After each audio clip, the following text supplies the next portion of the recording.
Good morning, students. Today is our lecture number 6. In our previous video, we have started chapter 2, that is the forms of business organization. We have done the meaning of business organization, its type, that is a private sector enterprise, public sector enterprise, and joint sector enterprises. We have done the categories of private sector enterprise. Categories of private sector enterprises, that is a sole proprietorship, joint into family business, partnership. Today we will do the corporate society and company or joint stock company. In cooperative society, it is the association of persons. It is a group of persons who come together for mutual help, not for earning profit. ये एक ऐसी society होती है, ऐसे group of persons होते हैं जिसमें minimum 10 members जो वो आते हैं और जिनका मेन मोटिव होता है अब आपस में एक दूसरे की हेल्प करना, ना कि प्रॉफिट अर्न करना है। इसमें जो भी ग्रुप्स बनते हैं, जो पर्सन्स आपस में मिलके एक एसोसिएशन बनाते हैं, उनका मेन मोटिव होता है एक दूसरे की हेल्प करना, अपने जो मेंबर्स हैं उनको बेनिफिट्स प्रोवाइड करना, ना कि प्रॉफिट अर्न करना। ठीक है। The definition of cooperative society is cooperative organization is a society which has its objective for promotion of economic interest, so its member in accordance with cooperative principle। क्या है कि इसमें सोसाइटी में जितने members होते हैं इनका मेन मोटिव होता है, इनका मेन ऑब्जेक्टिव होता है कि जो इकोनॉमिक इंटरेस्ट है उनको प्रमोट करें, जो भी इकोनॉमिक इंटरेस्ट है उनको प्रमोट करें, जो उनके मेंबर्स का जो इंटरेस्ट है उसे प्रमोट करें और उनके जो कॉर्पोरेट के प्रिंसिपल्स और रूल्स रेगुलेशन है उनको ध्यान में रखते हुए अपने जो मेंबर्स हैं उनके इंटरेस्ट को प्रमोट करें।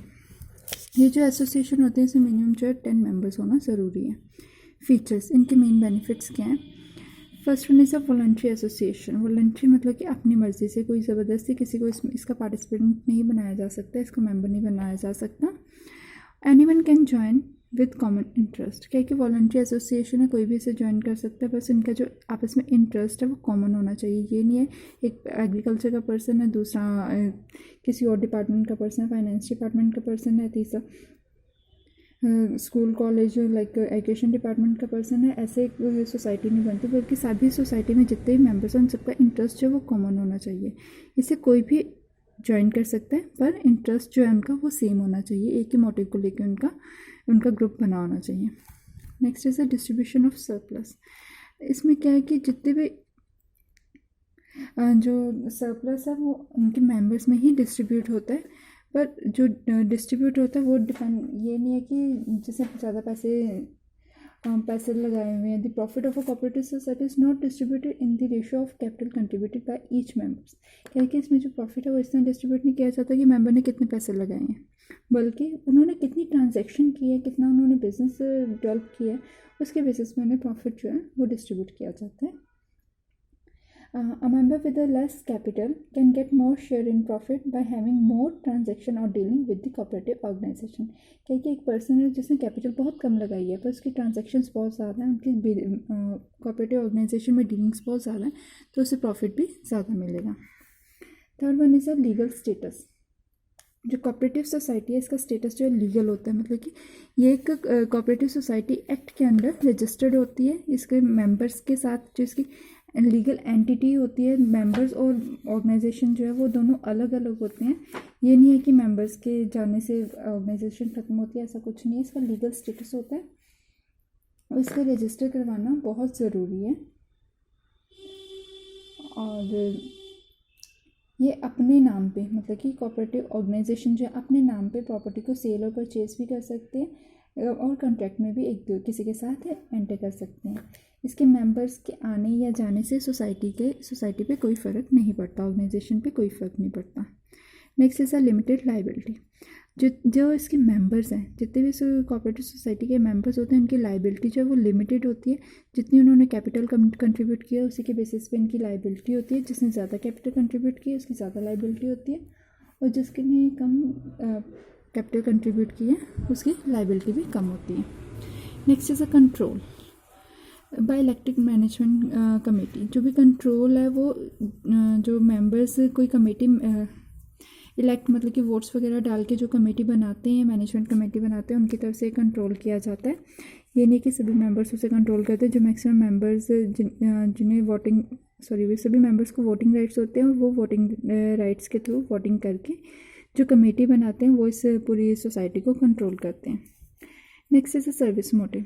इसका मेन मोटिव जो है वो सर्विस प्रोवाइड करना होता है अपने मेंबर्स को, ना कि, और मेंबर्स को सर्विस प्रोवाइड करने के बाद इनका सेकंड मोटिव जो है वो प्रॉफिट अर्न करना होता है, पर मेन मोटिव इनका होता है कि अपने मेंबर्स को अच्छे से सर्विस प्रोवाइड कर सकें। इक्वल वोटिंग राइट्स, सभी मेंबर्स को इक्वल वोटिंग राइट है। ये नहीं है जिसने ज़्यादा कैपिटल इन्वेस्ट किया उसे ज़्यादा राइट्स मिल जाएंगे वोटिंग के, या जिसने कम कैपिटल इन्वेस्ट किया उसे कम वोटिंग राइट्स मिलेंगे, ऐसा कुछ नहीं होता। सभी को इक्वल वोटिंग राइट्स होते हैं, ठीक है। अभी यही फीचर्स जो इसके पॉजिटिव पॉइंट है वो मेरिट्स हो जाएंगे, जो नेगेटिव पॉइंट है वो डीमेरिट्स हो जाएंगे। First point is merits, equality in voting status. फिर से वही पॉइंट आ गया कि चाहे कोई अमीर है चाहे कोई गरीब है, चाहे किसी को वोटिंग कैपिटल किसी ने ज़्यादा इन्वेस्ट किया या किसी ने कम इन्वेस्ट किया, इससे कोई फ़र्क नहीं पड़ता, सभी को इक्वल वोटिंग राइट्स जो हैं वो दिए जाते हैं इसमें। Next is a limited liability, सभी की लाइबिलिटी जो है वो लिमिटेड होती है, जितनी उन्होंने कैपिटल इन्वेस्ट की है उसी के बेसिस पे इनकी लाइबिलिटी होती है। Third one is a stable existence. Stable existence क्या हो गया कि जो मेंबर्स हैं उनकी डेथ इंसॉल्वेंसी से इसे कोई फ़र्क नहीं पड़ता, सोसाइटी की एग्जिस्टेंस जो है वो उससे कोई फ़र्क नहीं पड़ता, सोसाइटी जो है हमेशा एग्जिस्ट करती है, चाहे उसके मेंबर्स इंक्रीज़ हो चाहे डिक्रीज़ हो, चाहे मेंबर्स की डेथ हो या इंसॉल्वेंट हो जाए, उससे कोई फ़र्क नहीं पड़ता। Next is a economical functioning. Economical functioning में क्या कहते हैं, the operation of a cooperative organisation is quite economical. क्या है कि जो इसके ऑपरेशन वो इकोनॉमिकल होते हैं, सोसाइटी बेसिस होते हैं, as most of the activities are performed by the members themselves while the purchasing goods, raw material, middlemen are eliminated so they can get raw material and goods at a low cost। क्या है कि जो भी इसमें काम करते हैं वो सारे उनके अपने मेंबर्स ही करते हैं, चाहे वो गुड्स की परचेजिंग, सेलिंग या रॉ मटेरियल परचेज करना, कुछ भी ये सारे सोसाइटी के मेंबर्स खुद करते हैं। बीच में कोई मिडिल मैन मतलब कि बीच में कोई क्या कहते हैं, इसे हम कह सकते हैं विचोला, जो मिडिल मैन होता है जो दो पार्टीज़ को आपस में डील करता है और बीच में अपना प्रॉफिट अर्न करता है, कहते हैं कि वो पर्सन इसमें पार्टिसिपेट नहीं करता, जिसकी वजह से प्रोडक्ट्स की जो कॉस्ट है वो कम रह जाती है, कम होती है, और मेंबर्स को सामान जो है वो सस्ते दामों पे मिल जाता है।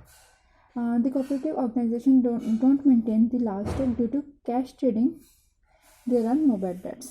कह रहे कि ये कोई ज़्यादा स्टॉक्स से इकट्ठे नहीं करते, ज़्यादा स्टॉक्स में डील नहीं करते, और ये मैक्सिमम डीलिंग जो है कैश डीलिंग करते हैं, जिसकी वजह से किसी भी तरह का बैड डेट मतलब कि नुकसान होने के चांसेस जो है वो कम होते हैं। Next is support from government भी इन्हें सपोर्ट करती है, मतलब कि गवर्नमेंट भी इन्हें कई तरह की कंसेशंस वगैरह प्रोवाइड करती है, टैक्सेस में भी रिबेट देती है, जिसकी वजह से गवर्नमेंट का भी सपोर्ट इन्हें मिल जाता है। Next is easy to form, society को बनाना बहुत ईजी है, सिर्फ 10 मेंबर्स की ज़रूरत होती है एक सोसाइटी को बनाने के लिए, जिनका इंटरेस्ट जो है वो कॉमन होना चाहिए, और इसकी रजिस्ट्रेशन भी कोई ज़्यादा टिपिकल नहीं है, सिंपल रूल्स रेगुलेशंस होते हैं इनकी रजिस्ट्रेशन के लिए। इसे डिज़ोल्व करना भी बहुत ईजी है, सिर्फ कुछ एक लीगल फॉर्मेलिटीज़ होती है जिससे ये सोसाइटी डिसॉल्व हो जाती है। Next is open membership. Open membership क्या है कि कोई भी इसमें पार्टिसिपेट कर सकता है, अगर आपका कॉमन इंटरेस्ट है तो आप इसमें पार्टिसिपेट कर सकते हैं। Next point is a continuity. Society के मेंबर्स के आने या जाने से इसकी कंटिन्यूटी पे कोई फ़र्क नहीं पड़ता, ये जो है लॉन्ग टर्म चलती रहती है। Next is a democratic setup. Democratic setup में क्या आता है कि हर पर्सन को एक ही, डेमोक्रेटिक मतलब कि हर पर्सन को इक्वल वोटिंग राइट्स दिए गए हैं। ये democratic setup equality in voting status के सेम ही पॉइंट आ जाता है कि हर एक पर्सन को, हर एक मेंबर को इक्वल राइट्स दिए गए हैं। ऐसा नहीं है कि कोई अमीर है कोई गरीब है, सभी को सेम तरह के ही राइट्स दिए गए हैं, चाहे उसने कम कैपिटल कंट्रीब्यूट की हो चाहे उसने ज़्यादा कैपिटल कंट्रीब्यूट की हो, उससे कोई फ़र्क नहीं पड़ता। Next is social utility. The cooperative organization promote social justice and mutual cooperation. They promote self-help moral values among the members। क्या है कि जो सोसाइटी के मेंबर्स हैं वो सोशल जस्टिस मतलब सोसाइटी की जस्टिस न्याय को प्रमोट करते हैं, ताकि सभी लोग आपस में मिलकर काम करते हैं, जो सोसाइटी के बैड एक्टिविटीज़ हैं उन्हें डिस्करेज करते हैं, और जो गुड एक्टिविटीज़ हैं उन्हें प्रमोट करते हैं। Next topic is demerits. Demerits of cooperative society. क्या है कोऑपरेटिव सोसाइटी के डिमेरिट्स में नुकसान क्या है, डिसएडवांटेजेस क्या हैं। First one is a limited capital. Capital जो है वो लिमिटेड होती है, ऐसे फिक्स कैपिटल नहीं होती। एक पर्सन ने जितने अपनी इच्छा अनुसार जितनी कैपिटल उसे लगानी है वो लगा सकते हैं। The cooperative organization is formed by the people who have limited resources and there is no compulsion to contribute some minimum amount of capital to become a member। क्या कि इसके मेंबर बनने के लिए भी ये भी ज़रूरी नहीं है कि आपने कोई कम से कम इतनी कैपिटल जो है वो कंट्रीब्यूट करनी ही है। कोई बिना कैपिटल कंट्रीब्यूट किए भी उसका मेंबर बन सकता है। सो इसकी जो मतलब कैपिटल है वो लिमिटेड है कि काफ़ी मेंबर्स होते हैं जो कैपिटल इन्वेस्ट किए बिना ही उसके मेंबर्स बन जाते हैं। Next is inefficient management. अब कोई भी इसका मेंबर बन रहा है, ज़रूरी नहीं है कि वो एक्सपर्ट हो और इसकी सारी एक्टिविटीज़ जो है उसके मेंबर्स द्वारा ही कंट्रोल की जाती है, कोई प्रोफेशनल हायर नहीं किया जाता। सो मे बी इसकी जो मैनेजमेंट है वो इनएफिशिएंट हो, ज़रूरी नहीं है कि जो सारे पर्सन है वो एफिशिएंटली वर्क करने वाले हों। Lack of secrecy. Lack of secrecy में आ जाता है कि क्योंकि अब इसके मेंबर्स ज़्यादा होने की वजह से जो ऑर्गेनाइजेशन में डिसीज़न लेने होते हैं वो मेंबर्स पे डिपेंड होता है। मेंबर्स ही जो डिसीज़न लेते हैं, जो डिसीज़न लेने होते हैं वो मेंबर्स ने खुद मिलकर लेने होते हैं। तो मेंबर्स ज़्यादा होने की वजह से जिनकी सीक्रेसी है वो कम हो जाती हैं। In cooperative organisation they are open discussion in a meeting by members. Open discussion होती है, ऐसा नहीं है कि सिर्फ 2 या 3 मेंबर्स हैं या डायरेक्टर्स ने मिलकर इनकी मीटिंग करनी है। सभी मेंबर्स से पूछ के हर काम किया जाता है, तो इनकी सीक्रेसी जो है मेंटेन करना काफ़ी डिफ़िकल्ट हो जाता है। Next is excessive government control. कि गवर्नमेंट का कंट्रोल बहुत ज़्यादा, गवर्नमेंट के रूल्स रेगुलेशंस काफ़ी ज़्यादा मेंटेन करने पड़ते हैं, जिसकी वजह से गवर्नमेंट का कंट्रोल इस तरह के ऑर्गेनाइजेशंस में काफ़ी ज़्यादा होता है। डिफरेंस इन ओपिनियन, क्योंकि सभी लोग अलग अलग बैकग्राउंड से होते हैं, उनके सोचने का तरीका अलग होता है सभी मेंबर्स का, तो सभी की राय अलग हो सकती है, सभी के काम करने का तरीका अलग हो सकता है, जिसकी वजह से इनमें प्रॉब्लम्स भी आ सकते हैं। नेक्स्ट इज़ नो मोटिवेशन, कि ज़्यादा पैसे इन्वेस्ट करने का इन्हें कोई बेनिफिट नहीं मिलता, सो इन्हें मोटिवेशन लेवल जो है उनका कम होता है। In cooperative organisation there is no direct link between the efforts and the rewards. जिसने ज़्यादा पैसे इन्वेस्ट किए हैं उसे कोई ज़्यादा बेनिफिट मिल रहा है ऐसा कुछ नहीं है, जिससे ज़्यादा काम किया उससे कोई ज़्यादा पैसे मिल रहे हैं ऐसा कुछ नहीं है। ये डिपेंड करता है उनके एफर्ट्स पे, ठीक है। तो इसलिए उन्हें कोई ज़्यादा मोटिवेशन नहीं मिलती। कन्फ्लिक्ट्स अमंग दी मेंबर्स, क्या कि मेंबर्स में कन्फ्लिक्ट्स होने के चांसेस ज़्यादा होते हैं। क्यों ज़्यादा होते हैं? क्योंकि इसमें सभी की राय, सभी के सोचने का तरीका अलग अलग होता है, जिसकी वजह से उनके आपस में जो है डिस्प्यूट्स होने के चांसेस ज़्यादा होते हैं। Next is the types of cooperative organisation. Cooperative organisation को फर्दर इनकी वर्किंग के अकॉर्डिंग अलग अलग पार्ट्स में डिवाइड किया जाता है। जैसे first one is a cooperative consumer cooperative society. इसके 6 टाइप्स हैं। कंज्यूमर कोऑपरेटिव सोसाइटी जो कंज्यूमर बेस्ड होती है, प्रोड्यूसर कोऑपरेटिव सोसाइटी जो प्रोड्यूसर के बेस्ड होती है, कोऑपरेटिव मार्केटिंग सोसाइटी जो मार्केटिंग बेस्ड है, क्रेडिट बेस्ड एक होती है cooperative credit society, cooperative farming society and cooperative housing society. जो इनके बीच में ये नाम आ रहे हैं अलग अलग, ये इनकी इम्पॉर्टेंस है कि इनके बेसिस पे ये सोसाइटीज़ फॉर्म की जाती हैं। First is a cooperative consumer cooperative society. Consumer cooperative society ऐसी कोऑपरेटिव सोसाइटी है this society consist of consumers वो join together to eliminate the middle man. इसमें क्या है कि कंज्यूमर्स एक सोसाइटी मिलकर क्रिएट करते हैं, और इसका मेन मोटिव होता है कि मिडल मैन जो हैं, जो विचोले हैं बीच में से, उन्हें रिमूव किया जा सके, मिडल मैन्स को रिमूव किया जा सके। The consumer cooperative society purchase goods directly from manufacturer and sell them to the members at a reasonable price. इसमें क्या कि जो सोसाइटी है ये डायरेक्ट मैन्युफैक्चरर से सामान खरीद के जो उनके मेंबर्स है, सोसाइटी के मेंबर्स हैं, उन्हें सामान बेचते रीज़नेबल प्राइस पे। जो मिडल मैन अपना प्रॉफिट अर्न करता है और जो उसमें अपना प्रॉफिट रखता है उसे एलिमिनेट कर देते हैं, उसे रिमूव कर देते हैं। वो प्रॉफिट जो है कस्टमर्स को उतना ही लो रेट पे प्रोडक्ट जो है सेल कर देते हैं। The profit of the store is distributed among all the members as dividend on capital and bonus. वही है कि मतलब जितने जो प्रॉफिट मिडल मैन के जो प्रॉफिट है या जो सोसाइटी को जो बेनिफिट मिलता है वो डिविडेंड के रूप में, जो कैपिटल के ऊपर इंटरेस्ट है उसके रूप में जो मेंबर्स हैं उन्हें डिस्ट्रीब्यूट कर दिया जाता है। इस कंज्यूमर कोऑपरेटिव सोसाइटी बनाने का मेन मोटिव क्या है? ताकि गुड्स की ईजीली और जल्दी सप्लाई हो सके कस्टमर को। दिस सप्लाई जो प्रॉफिट है वो मिडल का जो प्रॉफिट है उसे बचाया जा सके और प्रोडक्ट्स जो मेंबर्स को कम रेट पे, सस्ते रेट पे उन्हें सप्लाई किए जा सकें और अच्छी क्वालिटी के प्रोडक्ट्स जो हैं वो सप्लाई किए जा सकें। Next is a producers cooperative society. Producers cooperative society क्या होती है? We can read this points from book. We have done our first point, that is a consumer cooperative society. Next one is a producers cooperative society. Producer cooperative society क्या होती है? This society consists of small producer who individually find it difficult to procure the inputs and get the machinery and latest technology. They are, अब कह रहे कि जो इसमें क्या है, प्रोड्यूसर्स कोऑपरेटिव सोसाइटी में जो छोटे छोटे प्रोड्यूसर्स होते हैं जिनका काम जो छोटे लेवल पे होता है, वो इंडिविजुअली जो है कोई मशीनरी परचेज़ नहीं कर सकते या लेटेस्ट टेक्नोलॉजी के अकॉर्डिंग काम नहीं कर सकते।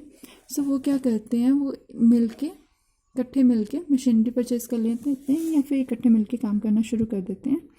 दे are 2 types of producers cooperatives. क्या है कि 2 तरह की प्रोड्यूसर कोऑपरेटिव सोसाइटीज़ होती हैं।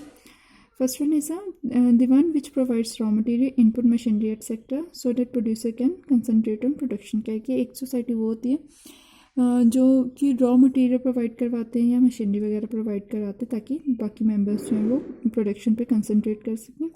और सेकंड होते हैं the one which sell the goods produced by the producer. दूसरी वो सोसाइटी होती है जो कि इन प्रोड्यूसर्स द्वारा बनाई गई चीज़ों को फर्दर सेल करते हैं।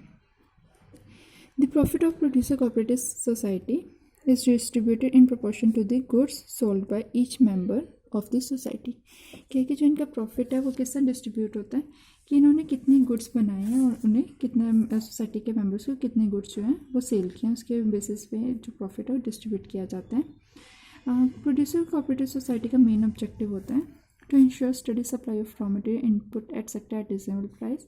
जो इसके मेंबर्स हैं, सोसाइटी के मेंबर्स हैं, उन्हें रॉ मटेरियल इनपुट्स की टाइम टू टाइम सप्लाई होना, मशीनरी और न्यू टेक्नोलॉजी को प्रोवाइड करवाना, जो गुड्स एंड सर्विसेज हैं उनकी स्मूथ डिस्ट्रीब्यूशन, सप्लाई मेंबर्स को अच्छे से सप्लाई करवाना, and helping the producers to concentrate their attention on production of goods. ताकि प्रोड्यूसर का जो ध्यान है वो प्रोडक्शन पे ही रहे, ये नहीं है कि वो रिसोर्सेज को, उसका ध्यान रिसोर्सेज कलेक्ट करने में जाए या कहीं और जाए। जो उनका मेन मोटिव है प्रोडक्शन करना, उसी पे उनका ध्यान रहे। इस प्रोड्यूसर सोसाइटी का ये मेन मोटिव है। Third point is cooperative marketing society. Cooperative marketing society में क्या है? The cooperative marketing society consist of small producers who find it difficult to sell their products at profit। कह रही कि marketing society क्या है कि जो ये छोटे छोटे प्रोड्यूसर्स होते हैं जो अपना प्रोडक्ट्स खुद सेल नहीं कर पाते या फिर उनको सेलिंग में थोड़ी प्रॉब्लम आती है ताकि उन्हें प्रॉफिट नहीं अर्न होता, तो ऐसी सोसाइटी जो उन प्रोड्यूसर्स का सामान सेल करने में हेल्प करती है उसे क्या कहते हैं? Cooperative marketing society. The output of all the small producers is bought together and sold at the best price. क्या कि जो छोटे छोटे प्रोड्यूसर्स हैं उनका सारा सामान एक जगह पे इकट्ठा कर लिया जाता है और इकट्ठा करने के बाद उसे सेल किया जाता है अच्छे दामों पे। Such a society help to improve the bargaining power and competitive position of its member. इस तरह की सोसाइटी में जो प्रोड्यूसर्स हैं उनके बार्गेनिंग पावर को इम्प्रूव किया जाता है और कंपटीशन भी इम्प्रूव किया जाता है। मार्केटिंग कॉम्पिटिटिव सोसाइटी बनाने का मेन मोटिव क्या है? ये जो इसके मेंबर्स हैं उन्हें अच्छी मार्केट प्रोवाइड की जा सके, उनका जो आउटपुट है उसे अच्छे प्राइजेस पे सेल किया जा सके, उनको ट्रांसपोर्टेशन सर्विसेज मतलब आने जाने के सामान एक जगह से दूसरी जगह ले जाने के लिए सर्विसेज प्रोवाइड करना, वेयर हाउसिंग गोडाउन्स वगैरह प्रोवाइड करना, अच्छी पैकेजिंग करवाना उनके सामान को। जो एक पर्सन अकेला जो एफर्ट्स जो फैसिलिटीज़ अवेलेबल नहीं हो पाती उन्हें वो फैसिलिटीज़ अवेलेबल करवाना। To ensure honest trading practices like weighing, measuring and accounting, कि उन्हें अच्छे ट्रेडिंग प्रैक्टिसेस प्रोवाइड करना कि सामान को तोलना किस तरह, उनकी मेजरमेंट किस तरह करनी है, उनकी अकाउंटिंग, सामान की जो अकाउंटिंग है जैसा कि आप अकाउंट्स पढ़ते हैं उनकी अकाउंटिंग वगैरह मेंटेन करना, और जो मिडल मैन है उन्हें एलिमिनेट करना ताकि कस्टमर्स को सामान जो है वो डायरेक्ट मिले और कम दामों में, अच्छे दामों में मिले। Next is a cooperative credit society. It consists of people with limited means who find it difficult to arrange credit and loans. इसमें वो पर्सनस होते हैं जिन्हें ईजिली लोन्स वगैरह नहीं प्रोवाइड होते हैं, जिन्हें छोटे छोटे लोन्स प्रोवाइड होते हैं, प्रोवाइड चाहिए होते पर उन्हें वो लोन्स नहीं मिल पाते, तो ये सोसाइटी उन लोगों के लिए है. This society provide financial assistance to its member. ये अपने मेंबर्स को फाइनेंशियल असिस्टेंस में मॉनेटरी बेनिफिट्स प्रोवाइड करते हैं. And promote habit of saving among other members. और दूसरे मेंबर्स को सेविंग करने की आदत डालते हैं. जिन लोगों के पास पैसे हैं वो पैसे सेव करें, और जिन्हें पैसों की ज़रूरत है वो उन सेविंग को उन्हें एज अ लोन प्रोवाइड करवाते हैं. इसका मेन मोटिव क्या होता है? To protect the members from exploitation of money lenders. जो मनी लैंडर्स हैं, जो उधार लोगों को उधार देते हैं, वो ज़्यादा ब्याज दर पे उन्हें उधार देते हैं, तो जिसकी वजह से मेंबर्स का काफ़ी नुकसान होता है. तो उस नुकसान से बचाने के लिए ये सोसाइटी बनाई जाती है. To ensure loans on easy terms and low rate of interest. जो सोसाइटी के मेंबर्स को ईजीली लोन प्रोवाइड किया जा सके, उन्हें कम रेट ऑफ इंटरेस्ट पे लोन प्रोवाइड हो.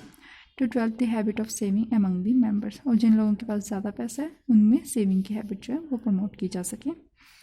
Next is a cooperative farming society. This society consists of small farmers who join together to avail the benefits of large-scale mechanized farming. क्या है कि ये ऐसी सोसाइटी है जिसमें छोटे छोटे फार्मर्स मिलके बड़े लेवल पे अपना काम कर सकते हैं. Such societies are particularly important in the case of countries such as India. क्योंकि इंडिया जैसे कंट्रीज़ में काफ़ी बेनिफिशियल है, क्योंकि यहाँ पे मोस्टली फार्मर्स जो हैं वो छोटे लेवल पे काम करते हैं, और वो इंडिविजुअली ना तो फार्मिंग जो टेक्निक्स है वो परचेज कर सकते हैं, या सीड्स की क्वालिटी, इरिगेशन की टेक्निक्स है वो नहीं ले सकते. तो इसमें सोसाइटी बनाई जाती है ताकि वो सभी फार्मर्स मिलके एक मशीन परचेज कर लें और वो अपनी नीड के अकॉर्डिंग उसे यूज़ कर सकें. So its main objective is helping the small farmers to get the benefits of mechanised farming. क्या है कि छोटे फार्मर्स को जो आजकल की मॉडर्न फार्मिंग है उसके बेनिफिट्स प्रोवाइड कर सकें. Providing improved seeds, fertilisers, irrigation and other modern techniques. जो फार्मर्स हैं उन्हें सीड्स वगैरह की अच्छी क्वालिटी प्रोवाइड कर सके, फर्टिलाइजर्स अच्छी प्रोवाइड कर सके, जो सिंचाई के साधन हैं या और टेक्निक्स हैं वो भी उनकी इम्प्रूव हो सकें. And providing social and economic security pageants. जो उनकी सोसाइटी सोशल इकोनॉमिक सिक्योरिटी है वो भी उन्हें प्रोवाइड की जा सके. Next is cooperative housing society. इसमें क्या है? This societies are form to provide residential accommodation to its member. ऐसी सोसाइटी जो अपने मेंबर्स को रेजिडेंशियल में रहने के लिए जगह वगैरह प्रोवाइड करती है उसे कोऑपरेटिव हाउसिंग सोसाइटी कहा जाता है. This society purchase a big plot of land, construct flat on that and sell this flats to its member on instalment and easy terms.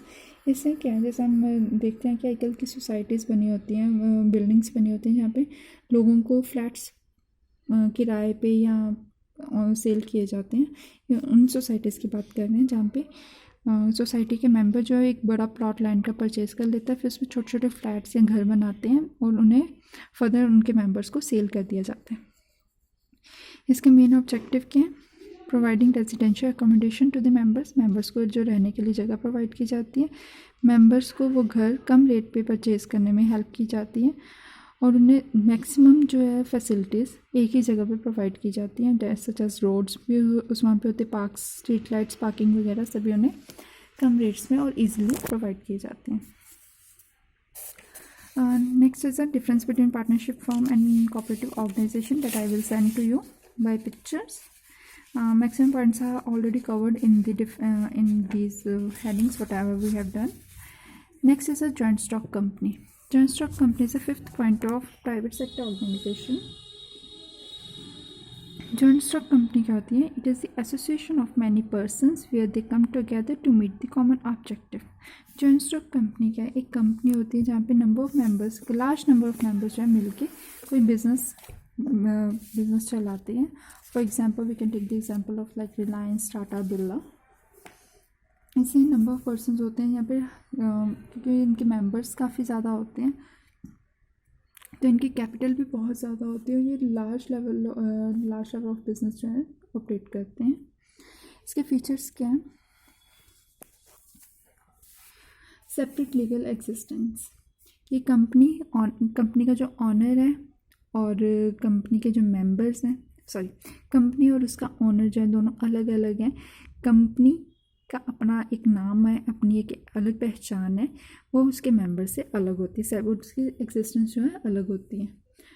Company के अपने अलग से एसेट्स होते हैं, अपनी अलग से लाइबिलिटीज़ होती है। वो अपने नाम से एसेट्स और लाइबिलिटीज़, एसेट्स को परचेज भी कर सकते हैं, उन्हें फर्दर सेल भी कर सकते हैं, जो कि उसके ऑनर से डिफरेंट होती हैं।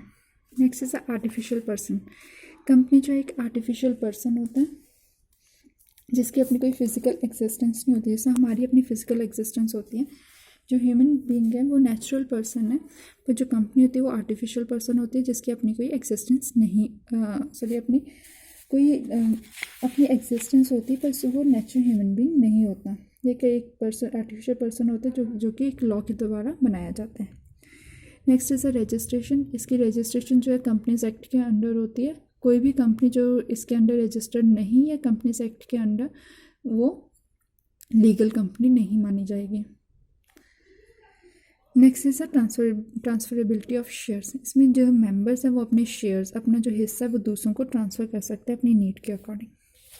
Next is a perpetual succession, मतलब कि इसकी एक्जिस्टेंस जो है वो लॉन्ग टर्म होती है, इसके मेंबर्स के आने या जाने से इसमें कोई फ़र्क नहीं पड़ता।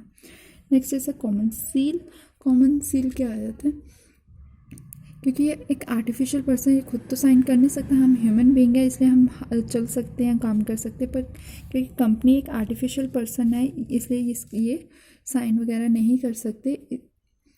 सो इसकी एक इमेज, मतलब कोई स्टैम्प बनाई जाती है, तो वही स्टैम्प जो है उसका मेन सिग्नेचर या मेन होता है, कि जिसके अगर वो स्टैम्प लगी हुई है तो कॉन्ट्रैक्ट अगर हम कोई कर रहे हैं तो उसका वो स्टैम्प कॉमन सील लगनी ज़रूरी है। कॉमन सील में एक स्टैम्प हो सकती है, एक इमेज हो सकती है, या सिग्नेचर हो सकता है किसी बोर्ड ऑफ डायरेक्टर के, किसी मेन मेंबर के, कुछ भी हो सकता है, पर मोस्टली ये जो है वो एक स्टैम्प होती है, और इसके बिना कोई भी कॉन्ट्रैक्ट जो है वो कंप्लीट नहीं माना जा सकता। Separation of ownership and control. इसके जो ऑनर्स होते हैं वो इसके शेयर होल्डर्स होते हैं। कंपनी के जो ऑनर है वो कंपनी के शेयर होल्डर्स होते हैं जो कंपनी के शेयर्स परचेज करते हैं। पर कंपनी को जो कंट्रोल करता है वो डायरेक्टर्स होते हैं जो उसे कंट्रोल करते हैं।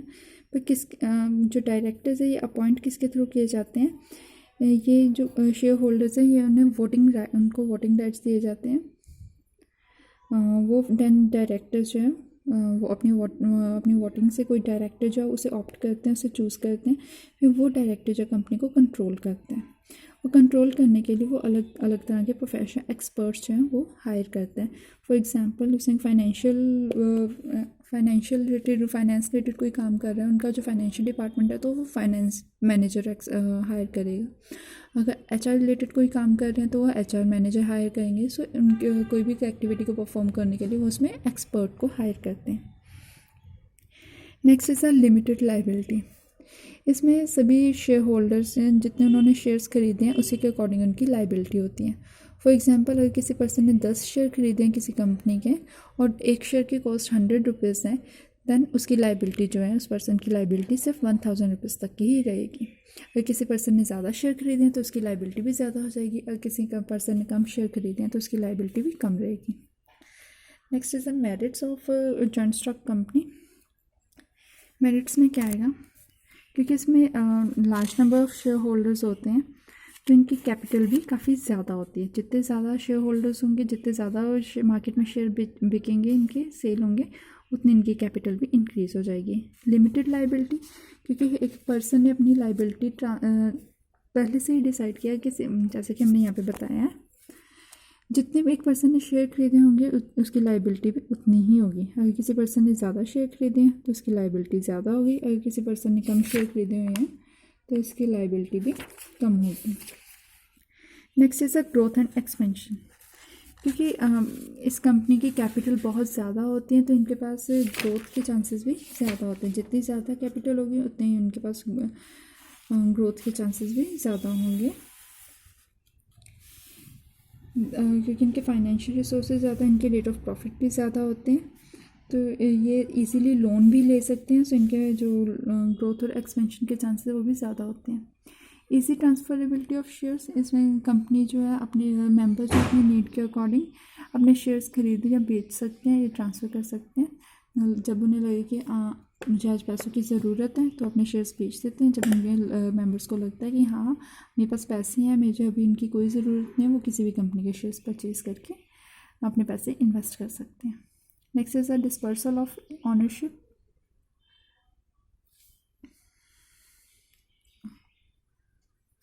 डिस्पर्सल ऑफ ऑनरशिप में क्या है, all the shareholders of the company are considered as the owner. जितने भी कंपनी के शेयर होल्डर्स हैं सभी को ऑनर्स, सभी अपने आप को ऑनर समझते, कंपनी के मेंबर समझते हैं। There are large number of people who buy shares of the company, thus the benefits of the company operation are distributed among large number of people and it is not restricted in few hands। क्योंकि ownership क्योंकि ज़्यादा लोगों में इनकी divide होती है, तो इसकी जो बेनिफिट्स हैं, जितने प्रॉफिट्स हैं वो सभी शेयर होल्डर्स में इक्वल, उनके जितने भी उन्होंने शेयर्स खरीदे उसके अकॉर्डिंग उन्हें डिवाइड कर दिया जाता है। Next is a democratic management. Democratic management में क्या है, company form business is company form of business is manage by the directors. जो कंपनी है वो डायरेक्टर्स के थ्रू मैनेज की जाती है, जो ऐसे डायरेक्टर्स जो कि शेयर होल्डर्स ने इलेक्ट किए होते हैं, वोटिंग राइट्स उन्हें चूज़ किया होता है। All the decision are taken by calling board meeting where all the directors getting voting rights. इसमें जितने भी डिसीजन, मेन डिसीजन लिए जाते हैं वो बोर्ड ऑफ डायरेक्टर्स के द्वारा लिए जाते हैं। सो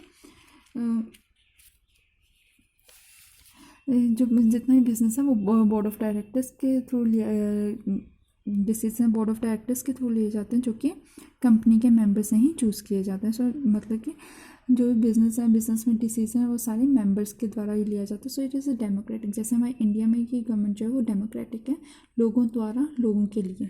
सेम वैसे लोगों द्वारा मतलब कि जो इसके मेंबर्स हैं उनके द्वारा चूज़ किए बोर्ड ऑफ डायरेक्टर्स द्वारा ही डिसीजन लिए जाते हैं, मतलब कि उन्हीं के द्वारा, लोगों के द्वारा ही सारा डिसीजन लिए जाते हैं।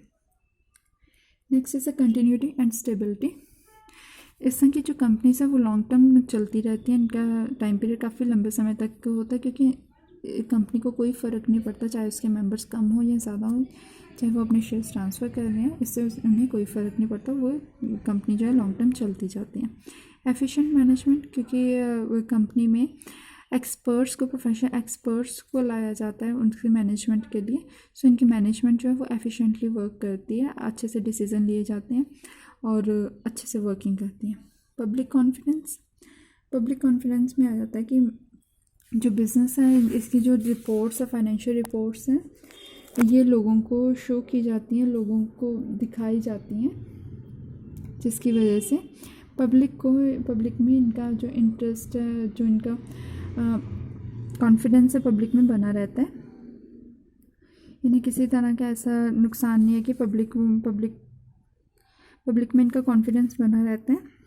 पार्टनरशिप में जबकि ये पॉइंट नहीं था, पार्टनरशिप में था कि लैक ऑफ पब्लिक कॉन्फिडेंस, क्योंकि पार्टनरशिप के अकाउंट्स जो हैं वो पब्लिक को हम शो नहीं करते, पर कंपनी में जो इसके अकाउंट्स है पब्लिक को शो किए जाते हैं। एनुअल अकाउंट्स जो है, एनुअल रिपोर्ट्स हैं, फ्यूचर प्लान्स जो हैं वो सही शो की जाती है, उन्होंने कितना प्रॉफिट अर्न किया सब कुछ शो किया जाता है, जिसकी वजह से पब्लिक का कॉन्फिडेंस जो इसमें रहता है। Next is a social responsibility. ये सोसाइटी के वेलफेयर के लिए भी कुछ एक्टिविटीज़ करते रहते हैं, जिस तरह के स्कूल्स, हॉस्पिटल्स, ट्रेनिंग सेंटर्स या कॉलेजेस वगैरह बनाते हैं, वहाँ पे लोगों को, जो उसके मेंबर्स हैं, उन्हें कुछ बेनिफिट्स प्रोवाइड किए जाते हैं जो कि सोसाइटी के वेलफेयर के लिए अच्छे होते हैं, जो सोसाइटी के वेलफेयर जिनका मेन मोटिव होता है। Next is demerits of joint stock company. और इसके क्या क्या डीमेरिट्स हैं। Number first is a delay in decision, क्योंकि काफ़ी ज़्यादा मेंबर्स होते हैं तो इन डिसीजन लेने में काफ़ी टाइम लग जाता है, हर एक मेंबर से इन्हें सारा पूछना पड़ता है, तो डिसीजन लेने में काफ़ी टाइम लग जाता है, अप्रूवल लेने में लोगों से या मेंबर से अप्रूवल लेने में, बोर्ड मीटिंग्स कंडक्ट करने में काफ़ी टाइम लग जाता है, तो जिसकी वजह से डिसीजन जो है काफ़ी धीरे धीरे स्लो डिसीजन मेकिंग होते हैं इनकी। कन्फ्लिक्ट्स इन इंटरेस्ट, क्योंकि सारे मेंबर्स अलग अलग बैकग्राउंड से होते हैं, अलग अलग उनकी थिंकिंग होती है, तो उनके आपस में जो सोचने का तरीका है उसकी वजह से भी उनके आपस में कन्फ्लिक्ट्स आने के चांसेस होते हैं। एक्सेसिव गवर्नमेंट कंट्रोल, ये कंपनी में गवर्नमेंट की काफ़ी ज़्यादा इंटरफेरेंस होती है, काफ़ी ज़्यादा गवर्नमेंट के रूल्स रेगुलेशन होते हैं, सो इस तरह की कंपनीज़ में गवर्नमेंट का कंट्रोल भी बहुत ज़्यादा होता है। लैक ऑफ मोटिवेशन, क्योंकि जो मेंबर्स हैं वो खुद से काम नहीं करते, आगे फर्दर उन्होंने फॉर द मैनेजर्स वगैरह काम करने के लिए रखे होते हैं, इनका अपना कोई इन्वॉल्वमेंट नहीं होता, सो वो इतना और जो मैनेजर्स हैं उन्हें सैलरी बेस्ड होते हैं, क्योंकि वो अपनी कंपनी समझ के उसमें काम नहीं करते, वो ये सोचते हैं कि हमें तो जस्ट सैलरी मिलनी है, तो इनमें लोगों में जो काम करने का जो मोटिवेशन है वो काफ़ी कम होता है।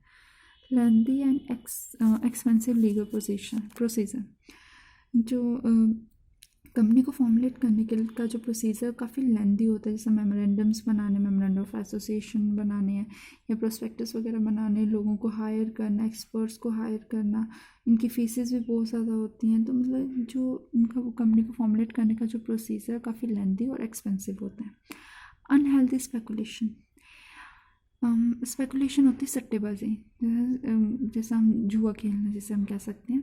तो यहाँ पे अनहेल्दी स्पेकुलेशन चलती रहती है। फिर शेयर्स के प्राइसेस, डायरेक्टर्स जो हैं अपने नीड के अकॉर्डिंग शेयर के प्राइसेस को स्पेकुलेट करते हैं, इंक्रीज या डिक्रीज़ कर देते हैं अपना प्रॉफिट बनाने के लिए। वो कंपनी के शेयर्स सेल या परचेज़ करते हैं, जिससे उनको प्रॉफिट इंक्रीज़ हो सके। ये मेंबर्स का बेनिफिट ध्यान में नहीं रखते, सिर्फ ये अपना, डायरेक्टर्स जो हैं ये सिर्फ अपना बेनिफिट जो है उसे ध्यान में रखते हैं। नेक्स्ट है ओलिगार्चिक मैनेजमेंट, इसमें जो मैक्सिमम कंट्रोल है वो डायरेक्टर्स का होता है, ओवरऑल कंट्रोल जो है वो डायरेक्टर्स का होता है, वो शेयर होल्डर्स का या कंपनी के इंटरेस्ट को एक बार इग्नोर कर देते हैं। Next is interference and influence in government decision, ऐसी जो बड़ी कंपनी है ये ओवरऑल जो हमारे नेशनल प्रोडक्ट है, जीडीपी है, उसको भी इफ़ेक्ट करते हैं।